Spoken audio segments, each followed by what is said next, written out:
दोस्तों नमस्कार। आज आपको बताते हैं एक ऐसे वीर महायोद्धा के बारे में जिसने महाभारत के युद्ध में कौरवों और पांडवों की सेना के मध्य में यह घोषणा की थी कि मैं हमेशा उस पक्ष की तरफ से लड़ूंगा जो पक्ष हार रहा होगा। इस योद्धा को प्रतिज्ञावश हारने वाले का साथ देना था। यदि कौरव हारते नजर आते तो कौरवों की तरफ से, और जब पांडव हारने लगते तो पांडवों की तरफ से युद्ध लड़ता। यह योद्धा एक समय ऐसा आता कि दोनों ही सेनाओं को खत्म कर देता।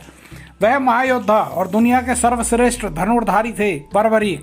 अर्जुन और कर्ण भी धनुर्विद्या में उनके सामने कुछ नहीं थे। बर्बरीक केवल 3 बाण से ही कौरवों और पांडवों की पूरी सेना को समाप्त कर सकते थे। वे भीम के पुत्र घटोत्कच और अहिलावती, जो कि नाग वंश से संबंधित थी, के पुत्र थे। बर्बरीक को उनकी मां ने ही सिखाया था कि हमेशा हारने वाले पक्ष की तरफ से लड़ना। बर्बरीक के पास ऐसी सिद्धियां थी कि वे महाभारत के युद्ध में भाग लेने वाले समस्त वीरों को पलक झपकते ही मार सकते थे। महाभारत के युद्ध में बर्बरीक की घोषणा से भगवान श्री कृष्ण चिंतित हो उठे। उन्होंने अर्जुन के साथ जाकर बर्बरीक से उनकी वीरता का नमूना दिखाने को कहा।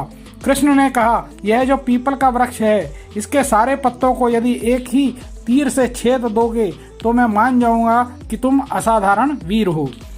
बर्बरीक ने आज्ञा लेकर तीर वृक्ष की ओर छोड़ दिया। तीर एक एक कर सभी पत्तों को छेदता जा रहा था। तभी एक पत्ता वृक्ष से टूटकर नीचे गिर पड़ा।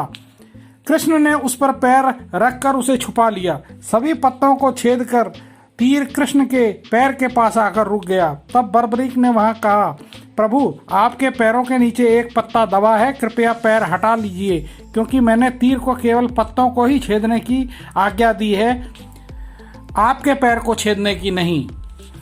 कृष्ण यह सब देखकर बहुत हैरान हो गए। यह चमत्कार देखकर श्री कृष्ण और चिंता में डूब गए, क्योंकि वे जान गए थे यदि बर्बरीक को युद्ध में लड़ा तो कौरवों और पांडवों दोनों का नाश निश्चित है। जैसे ही कोई पक्ष हारने लगता तो बर्बरीक उसी पक्ष की तरफ से युद्ध लड़ने लग जाता। तब भगवान श्री कृष्ण ब्राह्मण का वेश धारण कर प्रातःकाल ही बर्बरीक के शिविर द्वार पर पहुंचे और दान मांगने लगे। बर्बरीक ने कहा, मांगो ब्राह्मण, क्या चाहिए? तब ब्राह्मण वेश में कृष्ण ने कहा, तुम दे न सकोगे।